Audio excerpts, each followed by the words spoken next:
Hey, Nikki. Hey, Selena. And hello, everyone. And welcome to Sweet Tea and TV. Hey, y'all. I realized something. Okay. Is it going to be like a Good job. milestone date I've forgotten or something? No, I just realized we didn't actually loop back after our Southern trivia to talk about brunch.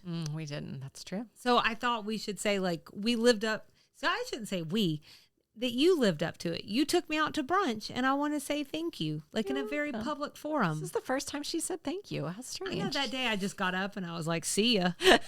Sucker. No thank you, no nothing. Just like, and next time, make it faster. I did feel, on the note of fast, record time that we pulled that sucker together. It happened very quickly. It was the week after we recorded. 2 weeks after we recorded. Something like that. Very quickly after we recorded. I made it happen because you know what? did. When I commit to something, I see it through. You sure do. It's true. It's I very told true. you, order whatever you want. It's on me because I want you to feel a little bit guilty at the end. Then you'll think twice before you try to beat me again. As you know well, I don't try to beat anyone in a game. In fact, one might say that I am the best at losing, which is winning in a way. So we went to a place up here where we live. Cool. In a Decula, so it's north of Atlanta, way north of Atlanta. It's far even from us. Yeah, cute name, Brunch Apothecary. We've actually posted in stories from this place before because I tried it for the first time towards the end of last year, and it's in a really cute old house that's a little bit of a stick out because it's like right in front of a Publix. Yeah. But I bet you, what do you think? It's like 80, 100 years old maybe? Yeah, for sure. Like 1920s, it seemed like. Yeah, it's got some sort of 1930s. feel to it. Like the 100 years fireplaces old. the fireplaces from that era have a certain way. Like the molding around the doorways just looks different. It just looks like that. It looks like a small farmhouse. Yeah, it's got the cute wraparound porch, and it's really cute. It looks like, I actually was thinking about how it kind of looks like Uncle Gertrude's on the inside. Oh. Just like your grandma's house, like your quintessential grandma's house, Yeah. which is what I think it's supposed to have. I think some that's of supposed that. to be the vibe, yeah. But like with but like cool, like your grandma, but she's a happening lady. So my grandma. Yeah. Okay. All of our grandmas, everyone's grandmas are happening ladies. Yeah, it's definitely supposed to evoke some kind of like nostalgia coupled with you feel like you're in kind of a fresh take on the nostalgia. Like it's not dusty. It's not like It's good. rusty or broken down. It's modern, but it's supposed to feel old. Which is good because you don't really want all that dust in your sticky bun. I do not love it. I'm not a fan. I did love the sticky bun. Yeah, so we'll just go ahead and walk you guys through it because you need to know. And the sticky bun for me, I think, was my favorite. Yeah, it was very sticky. It was almost like a, I told Selena, it was almost like a praline on top of a cinnamon roll. That's right, very bunish, if you will. Very bunish. This is why I'll never get that job as a food critic. But it tasted like, I think I mentioned this while we were eating it, but like it tasted a little bit like they had taken a kind of biscuit dough or something and turned that into a sticky bun. But it was the size of our face, It was very large. which made me very excited. Yeah. We were so good and finished the whole thing. Well, when I commit to a thing, just you know, go the all the worst way. part is my sense of taste was really off that day because I was so congested. I had like a weird allergy sinus thing that popped up at the end of that week. So when Selena and I got together, it was very nasally, and I don't actually know that I got to really, really taste it, We need to go back. which is a real shame because now I'm gonna have to go back Or and get take the cinnamon kids roll. back. Yeah, Always take sticky them. bun. Yeah.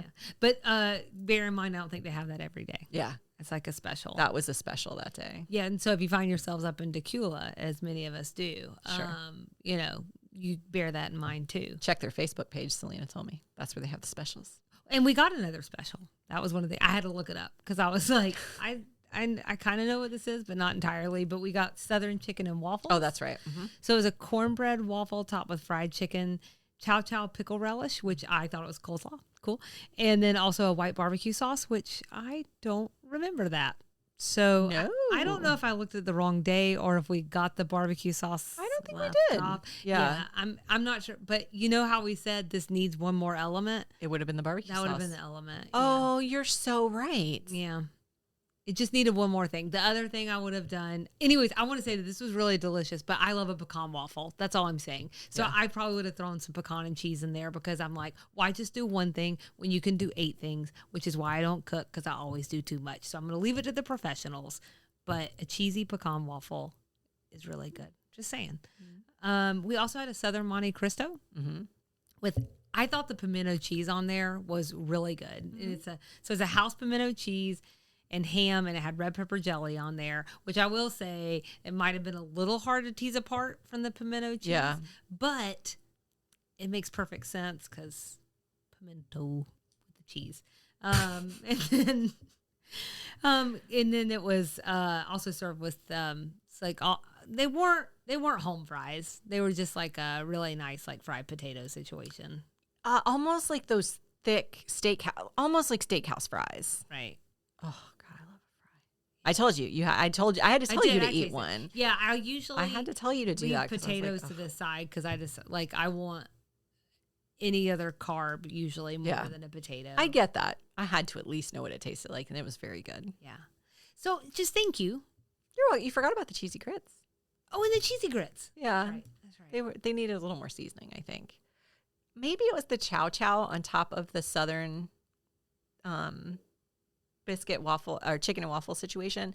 Maybe it was the chow chow was the strongest flavor I tasted that day. And I am so turned off by chow chow. I cannot explain to you how much the thought of chow chow grosses me out. I could tell you why, but it's pretty gross. Oh, well, then don't tell me. But the thought of chow chow is very disgusting to me, but I think that was very good. I mean, well, it was slaw. Because chow chow's fine, but like it looked like slaw. So Now I feel ripped off we didn't get the barbecue sauce because I think you're right. But what we're saying is sticky buns. Sticky buns. But anyway, so thank you. It was delicious. welcome. And it was a good time. We just got to go out and have fun. And then Nikki came back over and we just sat on my back patio and had Very coffee. long time. I enjoyed it. It was great. I mean, it's fine. It was lovely. You know what I really appreciated is like, I think you and I are both the kind of people who always feel like we have to be on a schedule. Yeah. And the fact that both of us were willing to sit there and just like chill out for a minute was the highlight of my week. It was really nice. Because I'm always like, no, I got to get to the next thing. Yeah. But when you were like, yeah, I'll come and have a cup of coffee, I was like, okay, well, I'm going to lean into this. Let's do it. Let's do that. But I spook very Don't easily. we sound fun? I know. It's so You do. fun. That's why I didn't offer you a drink for a really long time. I was like, the second I offered a refresher drink, she will be out this door. And you know what happened? You were. Do you want some water or something? You know, I think I'll just go home and drink water. Thanks. I don't know what that's Let's drink out of the hose. It's fine. I don't know what that's about. I don't know. But you're welcome. It was very fun. Thank you for making us have steaks that were so delicious. Yeah, I mean, there's nothing like a delicious steak, which really ruined my transition. Because what I was going to say is like, all good things come to an end. And for Anthony, what came to an end for him this week in Designing Women was school. Because he's graduating. I would have gotten the answer right eventually. Terrible transition, but here we are. Here we are anyway. It's Anthony's graduation. So IMDb's description is Anthony overcomes a visit by family members, writer's block, hysteria, and getting shot in the leg in time to make it to his college graduation. That is such a great summary. Thank you. That's a really good summary. Yeah, from IMDb. That's well. Maybe it helps explain. I mean, I've read the summary before, but I don't spend a lot of time reading them because I already know what happened in the episode. But maybe it's going to be relevant to one of my general reactions.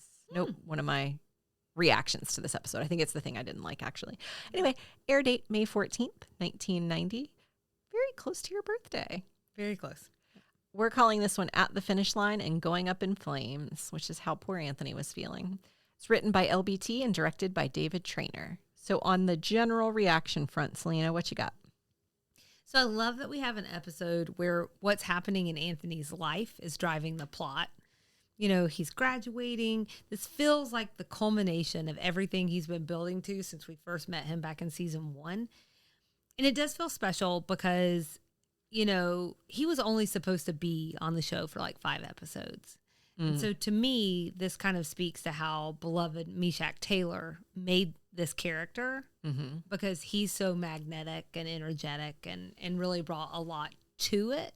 And so I think that just makes it all the more of a special experience to see that happen, knowing that background. How about you? I get very sensitive about graduations, like even for people I don't know. So during graduation season, like when I'm driving through neighborhoods and people have their graduate signs out, I get very emotional. Graduation is just such a major life event. And it's we talk a lot about how there aren't as many happy celebrations in life. Like you have birthdays and you have the holidays, but like I wish there was a celebration every single day. And I think graduation is such a moment to celebrate. Very weepy. So I completely identified with Julia and Charlene getting choked up about Anthony, who we've grown to know and love, and he's overcome so many things, and he's just going to graduate, and he just worked so hard. It was just very emotional for me. Yeah. I'm getting weepy again. You are. Her eyes are welling with tears. It's the end of a chapter, Selena. That's what I'm trying to say. Meanwhile, I'm over here dry and emotional. I know. She's not having any reaction to all of this. I was both angry at Suzanne for shooting Anthony, but also happy when she said she loved him. That's my other one, was that her real feelings finally came out. Yeah. She finally said. Because remember, we've talked about it. LBT said if things went on long enough, she would have married them off. So. Oh, I love you, Anthony. I have one more general reaction, which is that I think that we should consider this week's Jeopardy game pitting the ladies against each other. Suzanne and Charlene on one hand, you got Mary Jo and Julia on the other side. It's really a companion and a lead-in to what we're going to see in the finale. And taken together, I think it helps us better understand some of the emotions we're going to get from the ladies next week. Okay. Because I think if we forget that this happened, like when time went by and we were preparing for episodes, I was like, why are they so upset with one another in the last episode? And then like seeing this one again through fresh eyes, and again this morning, I was like, oh yeah, this has sort of been building. So we've got some buildup happening. Okay. Yeah. Okay. I can follow that. I was really bummed that Suzanne and Charlene lost at Jeopardy. So we hear oftentimes Charlene says she has a thirst for knowledge and she knows all kinds of random things. So I don't think it's not to be believed that Julia would be really good. And Mary Jo always seems to know random references. This is not unbelievable. It just sucks. You wanted a Bernice moment. I wanted a Bernice moment. Yeah. I wanted Charlene to really go into the zone and... You know, and it would have been funny to have Suzanne pull a couple out of her butt that you were just sort of like, how do you know that? And then she has, like she did in earlier episodes of the show, random reasons for knowing random things, not because she's a book reader or highly educated, but just because it's related to that rich man she dated one time or something. Well, and they did that in this one too with the Bill of Rights. Yeah. You know, because she had just helped someone cheat. Right. To keep them in the country. Right. So, Strays? Suzanne is back on rice cakes and aggressively so. Yeah. Okay, because now rice cakes have returned more than many of the boyfriends we've met. Yeah. You know, they've made more reappearances. That's kind of interesting.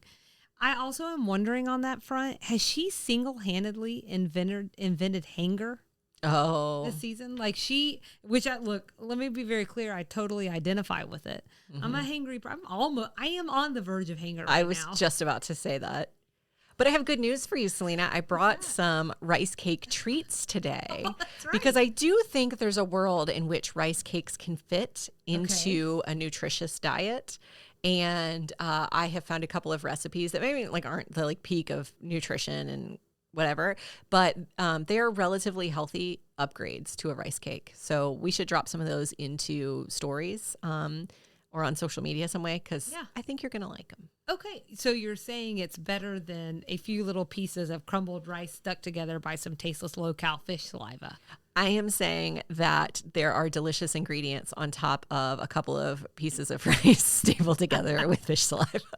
I'm saying when I get down there's going to be like a pizza on top of a rice cake. It's going to be, this is what I told Selena. She said she was going to make a salad today to go with my rice cake snacks, and she wanted to know if that was too much. And I said, Selena, like, you could put half of a cow on a rice cake, and I'm still going to need a little something on the side. That's true, but what did that salad look like? It's like a steak dinner on top of a romaine lettuce. She's making a Cobb salad, and it's like the most Cobby Cobb salad. We wanted to give you the full Cobb. So, yeah, Suzanne, if she ate my version of rice cake, she would have enjoyed it. But going back to that thing about Charlene, there was a cut line where Charlene repeats that she knows all the world's capitals in order, which I think we learned in the citizenship episode, incidentally, in another cut line. So she just has this random knowledge of the world that I really feel like would work to her benefit in Jeopardy. Oh, yeah. I'm just saying. Could they just give Anthony a week's paid vacation as part of his gift? That's all I could think during all of this is like, they're like, we just care about him so much. And they're like, can you like deliver these pillows? And I'm like, okay. He's running around like crazy. He's stressed to the gills. I mean, they seem concerned, but it feels like we're missing something a little obvious here. Bernice gets it. She took a cab instead of asking him to pick her up because she knows he's stressed this week. Bernice is like off in La La Land all the time, but she got it. So I'm just saying, what's going on? I wasn't going to transition here, but you just led me to stress. I have a Nikki sidebar on stress. Is it okay to transition to it now? And we can come back and finish stress? Absolutely. Okay. It's a sidebar. Nikki's sidebar. She's got a keyboard looking for a reward by digging deep in the obscure. Taking us on a detour. What you got, Nikki? In Nikki's sidebar. Forget about that stupid thing every time. Good every time. Well, I wasn't planning to transition yet, and I can tell that I caused maybe some stress for you by transitioning so quickly. No, you're keeping me nimble. Let's do a sidebar called Best the Stress. Because like you said, Anthony is going through it in this episode. As he tells Charlene, he's not nervous. He blew right past nervousness 3 days ago. He's on to night sweats and hyperventilation. This piece of this episode really resonated with me. I feel like I'm a fellow member of the Nerves of Rubber Bands group. That's akin to Nerves of Steel. Oh, uh-huh. I'm the opposite of that. I'm nerves of, I don't know, water. I don't think of you that way, but yeah. Stress really gets me down, and anxiety really gets me down. Yeah. So I think we both felt like maybe there was something that needed to be said here about stress. And so who better to give you tips on stress but the stressed person? I think there's something to that, but go ahead. So first of all, WHO, the World Health Organization, defines stress as a state of worry or moral tension. Sorry, not moral tension, mental tension caused by a difficult situation.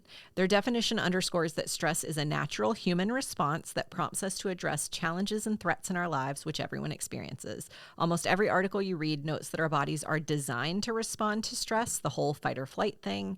What's not intended, though, is that we live in a state of distress, which is the version of stress that negatively affects our health and well-being. I feel familiar triggered. with distress? No, everybody always says, that's Selena. She's just go with the flow. So the way All we right, you don't have to laugh that heartily. go with the flow. Go on. I suggested transitioning early, and your eyes went the size of plates, and I'm pretty sure your hands might still be shaking a little bit. Jazz hands. The way we respond to stress is an important component of whether it's considered distress, which is sort of like I think of as the bad stress, or eustress, which is that like positive, your body's reacting to save you from something. Mm-hmm. As WHO noted, there's probably a good chance you've experienced stress in your life, but it's possible you haven't. I almost don't want to list the symptoms in case you have them, but don't identify them as stress. Thought of rip the Band-Aid off. The thought of a listener stressing stresses me. No, I can't list the symptoms because I don't have them in front of me. Okay. But what I will do is I'm going to link in the show notes Just a look link at me. to the WHO. I mean, I could probably list them all. Like, You shake a lot. You're a little bit sweaty. You always feel that pit in your stomach that feels like butterflies. You're just floating around in there. But it's like not enjoyable. It's not fun. It's not the love it's not butterflies. roller coaster of butterflies. Right. It's like the whole world is about to fall on my head. Right. It's like you're in hell. It's the flies. Yeah. Yeah. So I'm going to put that WHO page in the show notes that will mention symptoms. On symptoms, I will say that the symptoms of stress can exacerbate existing mental conditions like depression and anxiety. So I specifically looked up the difference between stress and anxiety because I talk about both of them interchangeably. And I think other people do. They're actually not interchangeable. Stress can be thought of as sort of a short-term thing. You're stressed about that meeting next week, or you're stressed about your kid's performance on a test tomorrow. Stressed an upcoming vacation won't go as planned. Can you tell these were all things top of mind for me? It's just not for you specifically. Anxiety is persistent. So it's not that meeting next week you're stressed about. It's constant anxiety about all the meetings and all the things going badly. An important distinction is that stress is usually caused by something external. Anxiety is self-inflicted. Because I love myself. Mm-hmm. Inflicting pain on myself, that is. I use them interchangeably because I experience them both at the same time often. But who says you can't? I can't have both. You can have all of it. I bring that up because stress is totally normal. If it's something you experience once in a while, it actually can be helpful. Anxiety, on the other hand, may need some medical intervention. Beyond mental health, stress can also exacerbate physical health conditions like hypertension, diabetes, and skin conditions. Mm-hmm. You'd be surprised at some of the physical manifestations of what feels like a very mental condition. Your body turns on you when you're stressed persistently, and when you're anxious persistently. According to a WebMD, when you're over 35, whatever. Who's counting? Yeah. According to a WebMD article, I found 43% of American adults report adverse health effects from stress. Is that high or low to you? 43% adverse health effects. Well, I was over here nodding my head, so I'm going to say that sounds about right. Sounds about right. Yeah, and then I'd say there's probably a good chunk in there that probably aren't really that in tune with their body. I think that is probably, it seemed low to me, and I think because of that, there's a lot of times that I'll be talking to someone. I know I've had conversations with you before where I'll say like, I've just had a splitting headache for like a week now, and it just must be pressure changes in the air. And you're like, but like, could it be stress? And I'm like, oh yeah. Could be stress. Right now, I have my thumb. I'm a skin picker when I get stressed, and that's right there.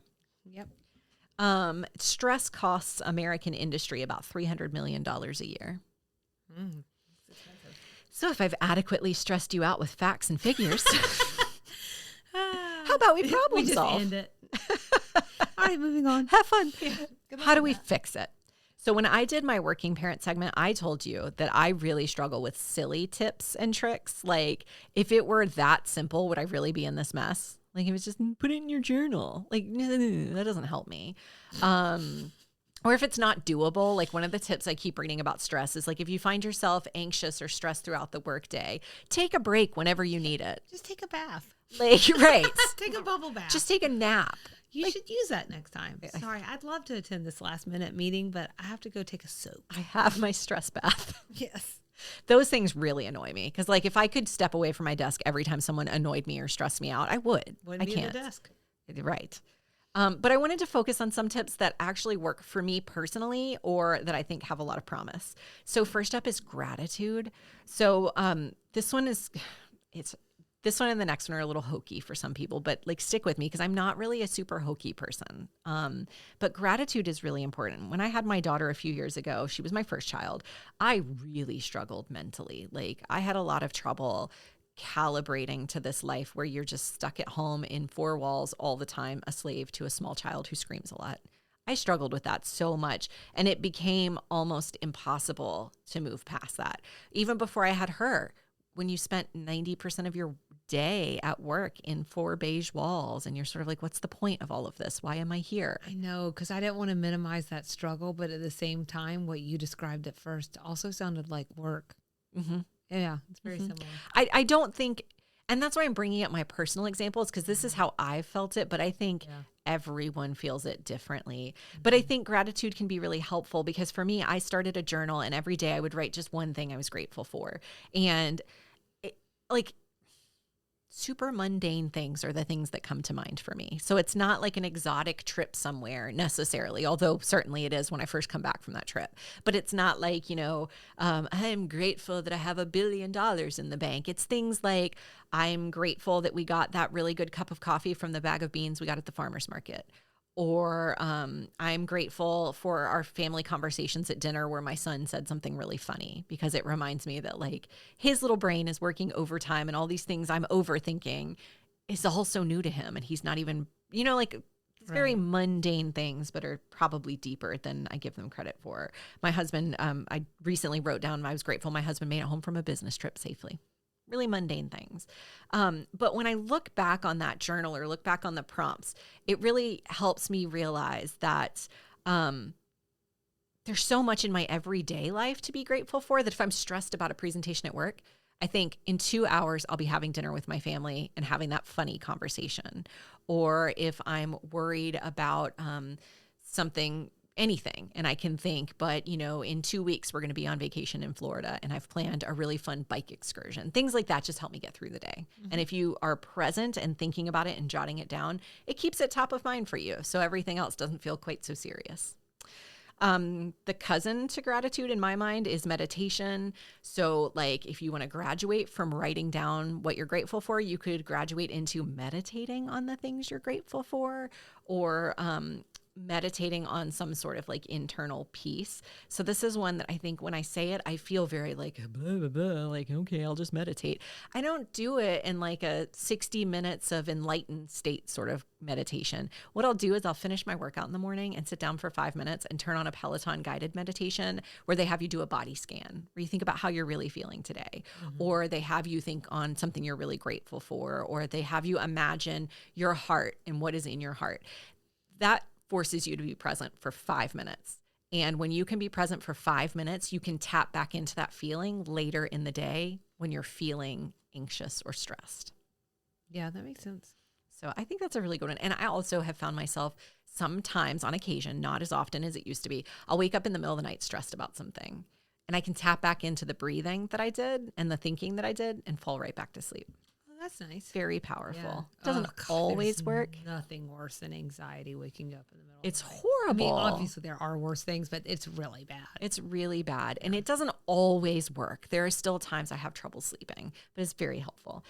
Taking care of your body is another one that I think will probably lose people, because at face value, it's like, okay, if I could, if it were that easy, wouldn't I just be doing it? And I think the answer is yes, I'd hope so, but also maybe not. But also it doesn't have to be that hard.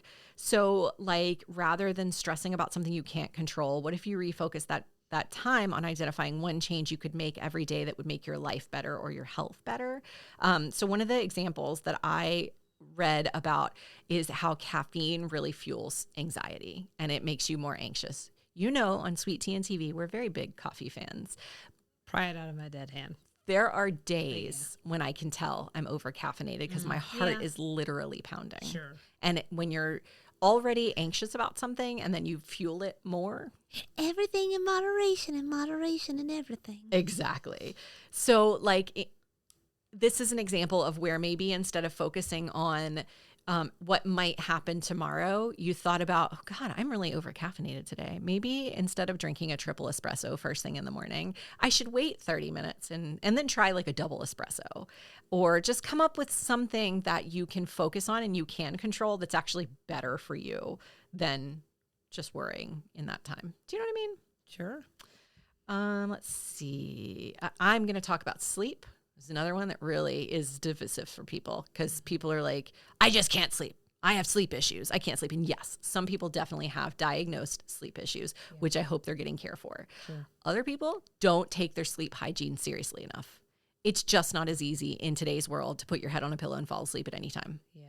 It's not that easy. I am militant about this one. I'm obsessive about this one, but I also, if I'm tired, it's not because I'm not well rested. Can you say a little, I assume you're going to say a little bit more about what you mean by sleep hygiene, right? Yeah. I have an idea, but I'd like to hear. So I actually think having kids helped me understand this, because newborn babies can fall asleep anywhere. As they get older, they get more particular about where they can sleep, and you want them to sleep longer. So I did blackout curtains in their rooms. So then I got darkening curtains in my room. I actually sleep with darkening curtains, a face mask, sometimes earplugs if I'm feeling like there's just a lot going on and I can't sleep through it. We all sleep with a white noise machine. And I have a night guard because I grind my teeth on my sleep. And I have a pillow that's really comfortable for me. And I do every single one of those things every single night. And I make sure that I am in bed with my eyes closed, usually by 10 p.m. because I get up at 5 or 5:30. And that gets me right at about 8 hours of sleep. And I'm militant about it. And the nights where I don't get enough sleep, the nights where I stay up late and like treat myself to a movie, I feel it the next day. Yeah. And when you're tired, you're stressed. Oh, yeah. Because then you end up stressed about being tired. So I'm really, really militant about sleep. And the last one I wanted to offer, this was actually kind of interesting to me. So reframing your stress. So again, I'm parsing out stress here, that like one time or every now and then thing, not that persistent anxiety. If you're persistently anxious, that's different. Temporary stress, like presenting to a large group of people, like Anthony was trying to do in this episode, or stress about how you will perform in an upcoming meeting. Mm-hmm. You could actually turn the stress of that into a good thing. So I listened to a TED Talk called How to Make Stress Your Friend by Kelly McGonigal. So Kelly uses that talk to argue that, are you ready? I think so. It's not actually stress itself that's bad for you. It's the thought that stress is bad for you that's bad for you. So throughout her presentation, she offers compelling statistics that show deaths among people who reported stress were actually much higher among those who thought the stress was bad. So people might say, like, are you stressed? And people are like, yeah. And they're like, do you think that's bad for you? The people who said, yes, it's bad for me, were more likely to die than the people who were like, no, I mean, I'm not stressed that much. It's just every now and then I feel stress. It's not that bad. Mm-hmm. Like if you think it's not a big deal, then your body doesn't think it's a big deal. Okay, yeah, I follow that. So her takeaway is that when you choose to view your stress response as helpful, you create the biology of courage. So if you tell yourself, like she did in an interview on NPR with Guy Raz, he asked her if she was feeling stressed and then what the symptoms were. She said she wouldn't describe them as symptoms. She said, I would describe them as changes that are taking place in my brain and body to help me rise to the moment that matters. So I'm feeling alert. I'm feeling a little bit more raw and vulnerable as I'm more open to the world around me. But I definitely I sense this type of stress as a surge of energy that's encouraging me to engage. Yeah, I definitely feel that in like a presentation situation. Mm-hmm. I try and use that because I do get a jolt of energy and I try and use that to my advantage. That's great. It's like turning yourself on.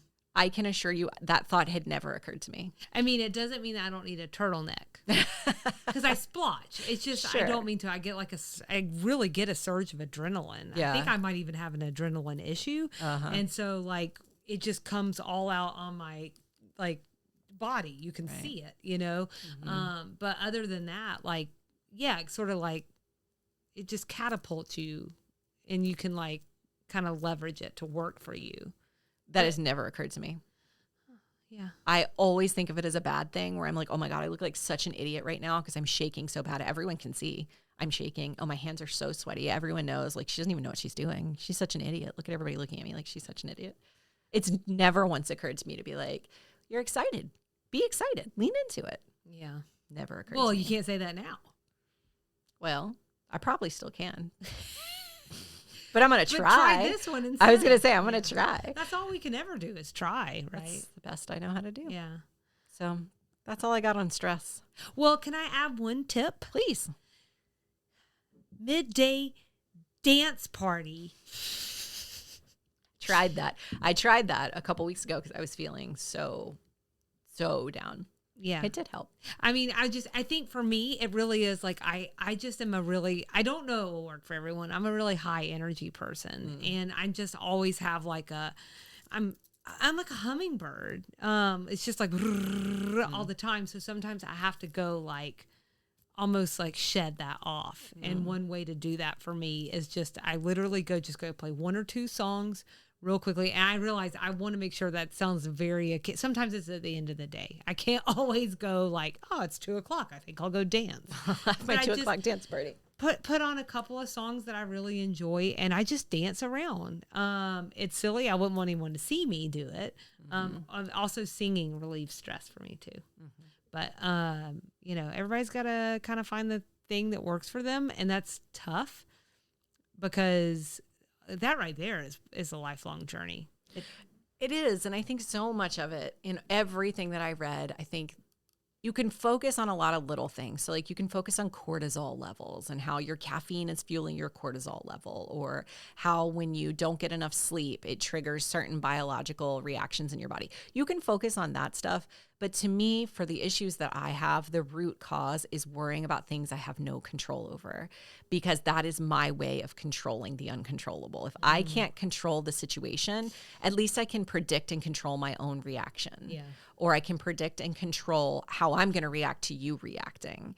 And then I find myself persistently in fight or flight, because I am persistently trying to figure out how I'm going to defend myself against this invisible opponent, whatever the situation is. I also think part of the secret sauce, not that I'm good at this, and I think this is what some of that TED talk was sort of, is like, maybe a little bit, is like care less. And that some people need to care more. Yeah. But if you're someone who cares a lot, maybe you need to care less. And I'm saying that to myself. Like, there are just some situations where you just sort of, like, in terms of like prioritizing. And I do feel like I'm at least able to see it more now. Like, and prioritizing yourself. Like, let yourself be in that mix, or it's going to feel real crappy. Yeah, you cannot give everything the same amount of attention and worry and energy. Right. And so there do need to be certain things in your life that you're just like, this is the thing I'm going to let go. And you're not always going to get it right. Yeah. And I think if you're like a perfectionist, I think that's the number one hard thing to let go of, right? Because you want to hold all the things, and you want it all to be good. And it's okay if everybody else is crappy, but by God, I'm not going to be crappy. And you only need one coach to tell you that actually that's a really stinking thinking, to be like, oh, that is a terrible thing to think. You shouldn't hold people to high standards. You shouldn't hold people to low standards either. And every day I'm just falling short.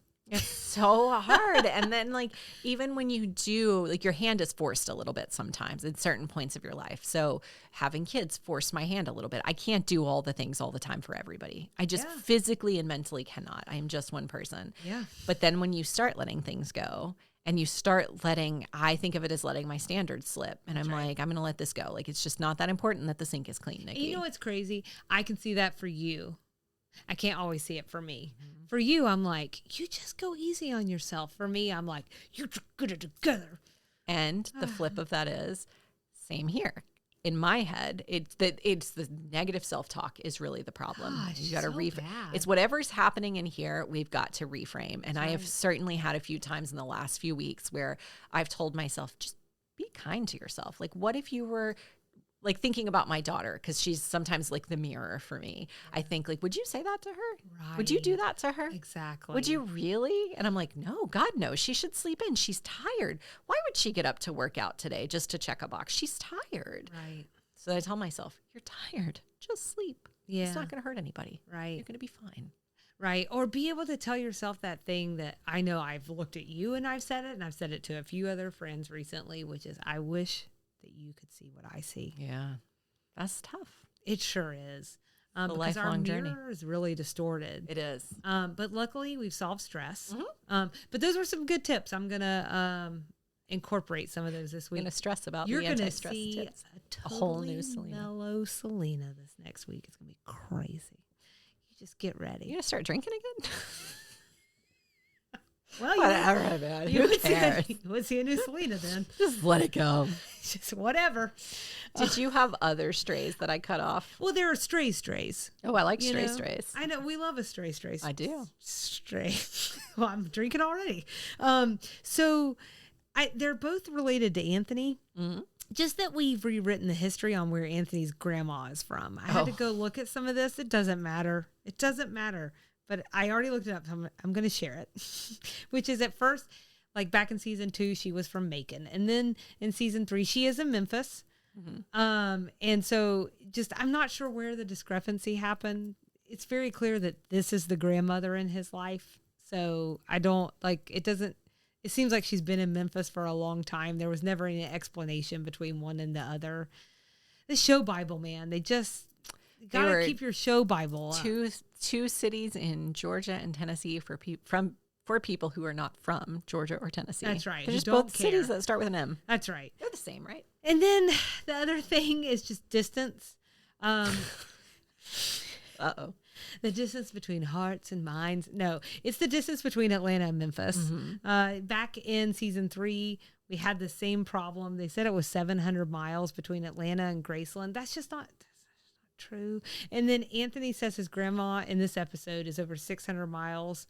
Like, that's how long it's going to take her to get down here to get to graduation. It's 391 miles. I'm splitting hairs, but I mean, 200 miles. That's twice as long. 200 miles means something, Yeah. So, but maybe they're tacking on some extra trips.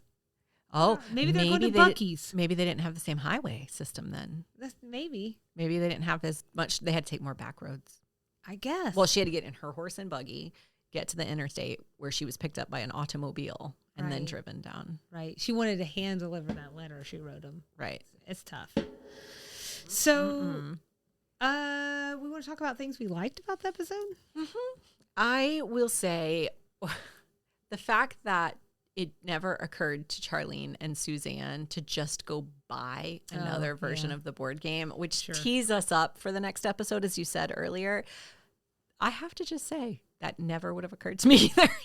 Because I also like to take the path of most resistance. So I want to make sure that work for the cheat. Doing the most, right? Yeah, if you're going to cheat, work for it. So I'm okay with that. That was so funny. I really liked that because I was like, holy crap, I would not have thought of that. But my absolute favorite part of the episode only very briefly alluded to potential bribery on the part of Anthony in the hospital room when Suzanne asked if he was going to press charges, and he was sort of like, not if you play your cards right. Then we get the reveal that he secured a really big check from her at the end. I loved that. Oh, I thought it was great. So good. Yeah. I really liked Charlene's ramblings about nicknames, which was quite Southern. So she says, like, there's this guy in Poplar Bluff named Snooker.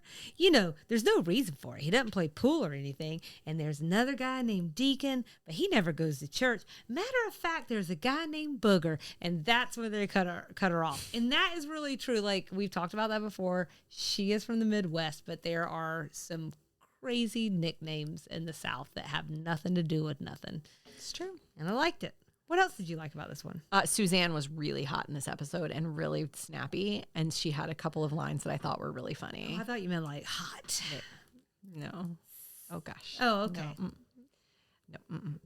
That's very unfair to her. Snippy, snappy. I mean, yeah, sure, but I wasn't thinking that. I was thinking about she just had hot takes, like her hot take on computers. Why would you spend good money to buy something that's not even alive but can still get sick? I'm a fellow slow adopter, so that line really hit me. You're a real Luddite.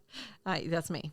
That's what I I don't always really say. think of you that way, but I always say I'm a Luddite. Maybe in your house with Kyle. Yes. Okay. Yeah. Because he's on the trends. He's on everything. He needs to be connected.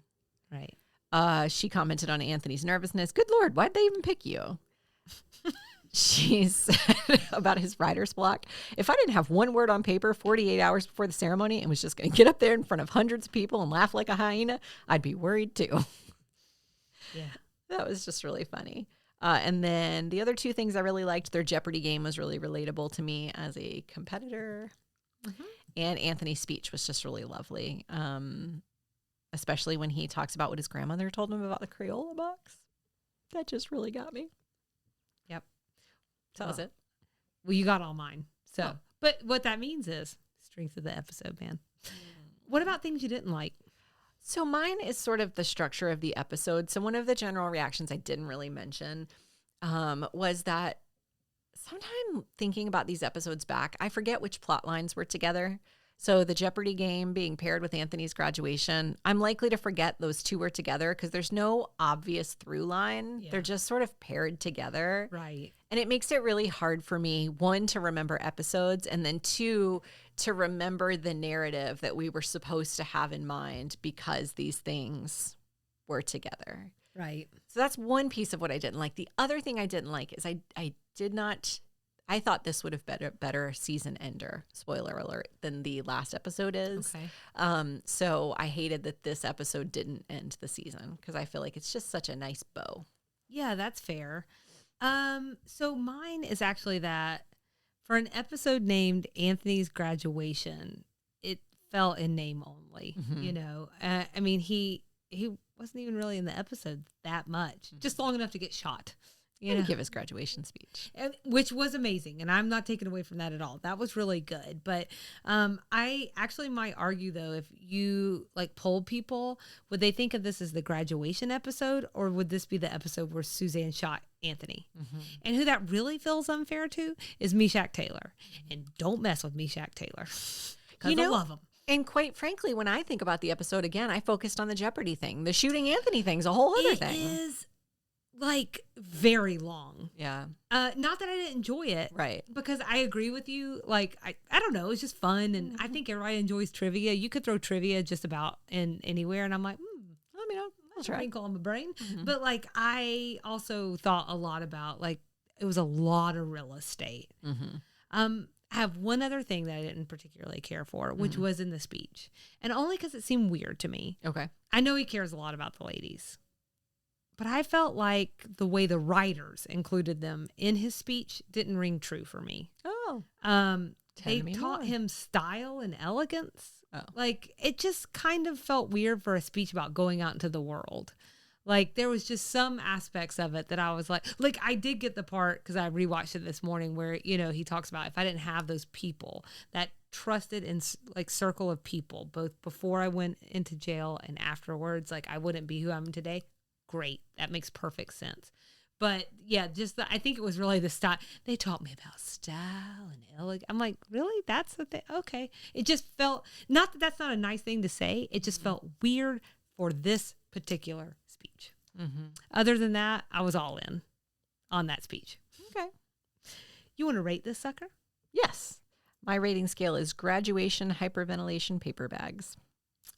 Gotta have one with you at all times. At all times. I am going to give this one a 4 out of 5. I had 4.5 out of 5, but I'm taking it down a smidge. And it really, the more I think about it, the more the structure of the episode is really kind of hard to overcome. Yeah. Usually that stuff, I don't think too much about that stuff, but I think... So you're asked to sit down and talk about it for 35 to 45 to an hour? I've been in a frame of mind recently of trying to even, as we end up the season, as we're wrapping things up and trying to remember where we've even been this season, I'm trying to think about, like, what were the high point episodes for me and this, that, and the other. And sometimes when we talk about things and you'll mention something, I'm like, oh, that was this season. Or, oh, that was this episode. And part and parcel is how long the seasons are. But I think the other part is these things just get thrown together in such a wonky way sometimes that I'm like, was that the episode Anthony got shot, or was that the episode he graduated? Or is that the same thing? Did we shoot him and graduate him in the same episode? Yes, madness. What about you? I also give it a 4 out of 5. Not at all guilt-ridden donations was my rating scale. And I despite the things that I didn't love about it, it's an enjoyable episode, especially as we close in on the end of the season. I can see your take on not making it the final episode. I'm going to raise a counterpoint, though, which is I don't necessarily agree with this when showrunners do this, but I feel like often they do a better job in the penultimate than they do in the finale. I wonder if sometimes that's because we have so many expectations around a finale, and a lot of times, not in this show, but a lot of times you're like planting seeds. And so sometimes it's almost more like an opener. You're planting seeds in the opener, you're planting seeds you know what I'm saying? And so a lot of times you'll get like big reveals and that kind of stuff in the penultimate. Right. That makes sense. I don't agree with it, but it makes sense. I'm not a cliffhanger person. So you don't like it, or because it gets me every time? I don't care for it because I'm an anxious person and I'm thinking about what's happening in the future. So I spend so much time trying to, like, I think about Game of Thrones because I thought that's probably 42 weeks, the toughest watch that I've ever stuck with the longest. And you would get to the end and they were just known for their cliffhangers. And you'd get to the end and I'd be like, well, what's going to happen? And some of the biggest ones were like the Red Wedding and these kinds of things were the penultimate. So that leaves me, if they were going to do that in the episode before the end, right? What seeds are they planting here that's going to happen next season? And I spend so much time thinking, like, what am I waiting for next season watching? So it becomes a whole thing for me. For sure. Almost as if I take my TV too seriously. Oh, life's hard, isn't it? It's hard, man. See stress tips. So I did think it was meaningful to see this mile marker for a character we love so much and to meet his grandma. That's another reason I rated it so high. And then there were some actual stakes injected into the episode. They were weird. Mm-hmm. She shot him, but it was also like you can see that they've sort of been lacing this in since whenever she first got a gun. Mm-hmm. We've been lacing this in. Getting now ever she so shot more dangerous. Someone. Now we're there. Right. Now she's got to pay up. Yeah. So all that sort of comes together in this episode, and that was another reason I rated it as high as a 4. Mm-hmm. Would you like to talk about 90s things? Yeah, so an operator interrupting a phone call, which is what Charlene pretended to do at the top of the episode. I had a lot of questions. This is not a thing that would happen now. Yeah. Pink wallpaper is what Mary Jo said the client, Rhonda Faye, loved at the top of the episode. Wallpaper's having a moment again, but it is. The entire computer discussion, that entire 5 minutes of my life felt very 90s. It also felt like we'd experienced it before. Like I don't remember, maybe you and I had like an offline conversation where we were like, that is weird. Like even for them that they wouldn't understand what viruses are. I went back in my notes, like trying to look for where that was a joke that I had seen before or something. And I never tracked it back. So I might be having a deja vu moment. Or maybe we were talking about this episode. Maybe we've been here before. Who knows? There's the infinite possibilities. According to string theory. So I don't know, but it just felt so familiar to me. I couldn't shake it. The last 90s thing I had was Bernice's disgusting taxi ride. So she just talks about how the car was really dirty. It smelled like cigarettes. There were birth control devices on the floor. I bring that up only because Uber has at least spoiled me because I don't think I've ever been in a dirty Uber. Oh, I've definitely smelled cigarette smoke in them before, but I've never been in a downright dirty Other one. types of smoke. Yes. Mm-hmm. But they're usually really clean. Yeah, or like, although sometimes like the air fresheners, just an annoying amount. So much. Where it's like your eyes just sort of glued to the eyebrow. Yeah. But we're all trying. That was my last 90s thing. So I got 2 more. Anthony's grandma refuses to talk long distance. That's how we get the whole letter thing. But the other one is, and this is interesting. So it was a cut line. You mentioned the Donald Trump reference in the last one.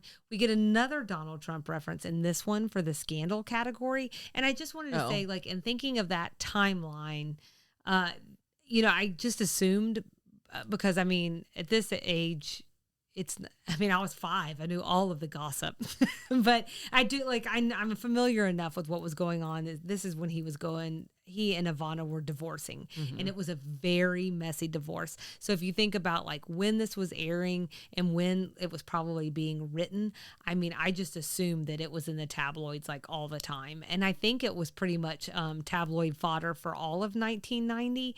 They actually didn't officially settle until 1992. So infamous is their divorce that she winds up making a funny cameo in the 1996 movie, The First Wives Club, which I do literally remember having to turn to my mom and being like, I don't get it. And she like had to sit there and explain it to me. And then along with like just other recent passings that have just fallen out of my brain, Ivana did actually pass away last year around this time, actually at age 73. Not to bring it down, but anyways, Southern things. I don't have anything. You mentioned the pink wallpaper, Rhonda Faye. She said she was annoyed by her accent, and it's just like Southern on Southern accent annoyance. Yeah, it happens though. Her impression of Rhonda Faye's accent to me was less about her accent and more about her like tone of voice, and the way that she says things. I think that's fair. Although, like, I also kind of know that accent. Kind of know that one. I was also wondering if anybody bumped on the fact that Mary Jo also has a thick accent. So if you're not everyone loves a Southern accent. So if you don't love it, you might have been like, really? Yeah. So, I don't know. I like her accent a lot.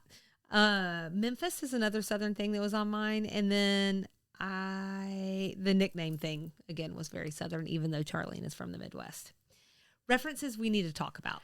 I think there were probably a lot in that Jeopardy game, and I'm so taking a gamble that you probably caught a lot of them. So I'm taking the easy way out to say that it was tedious for me to go through them. So I don't have them. One that I do have is getting in a tower and hurting some people, which was Suzanne's reference about her anger over rice cakes. Do you think she was talking about Die Hard? Or do you know what that means?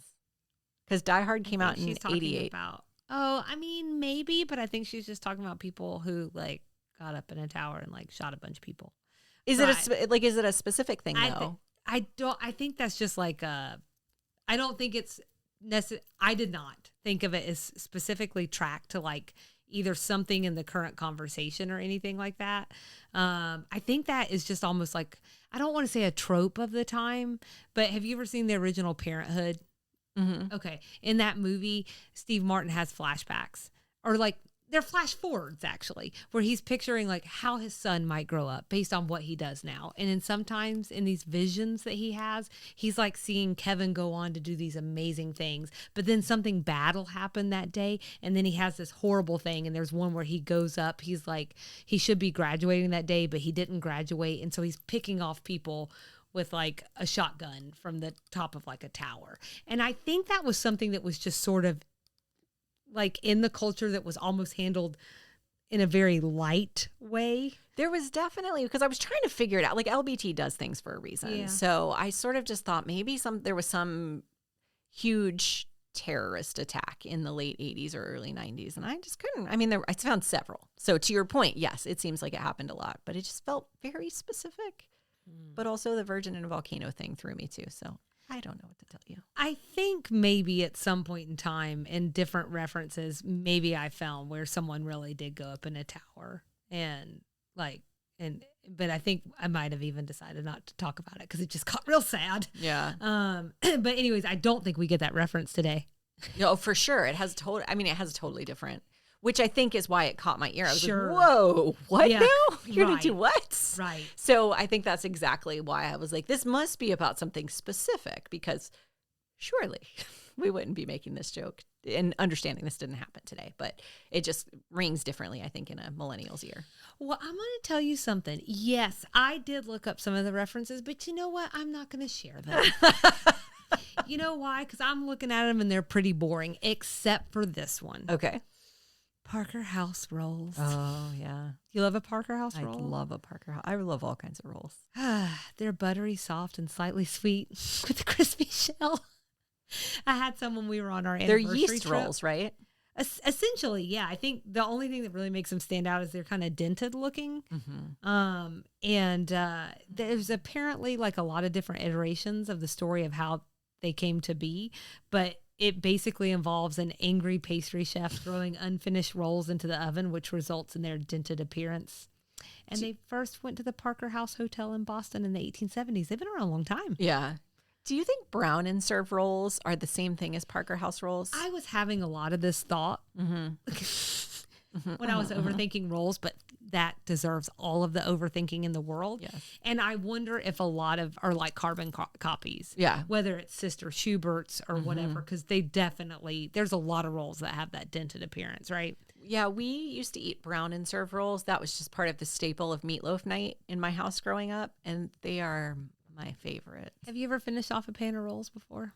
I have not, but I learned from a friend a few years ago that you could get a pan of rolls from Texas Roadhouse. Okay. You can just get the rolls. Oh. And it is not unheard of for people to finish that entire pan in one sitting. It's like a dozen Krispy Kreme donuts that are warm. You know, like They how melt. someone has a tapeworm and then they can eat as much as they want. I have this for rolls.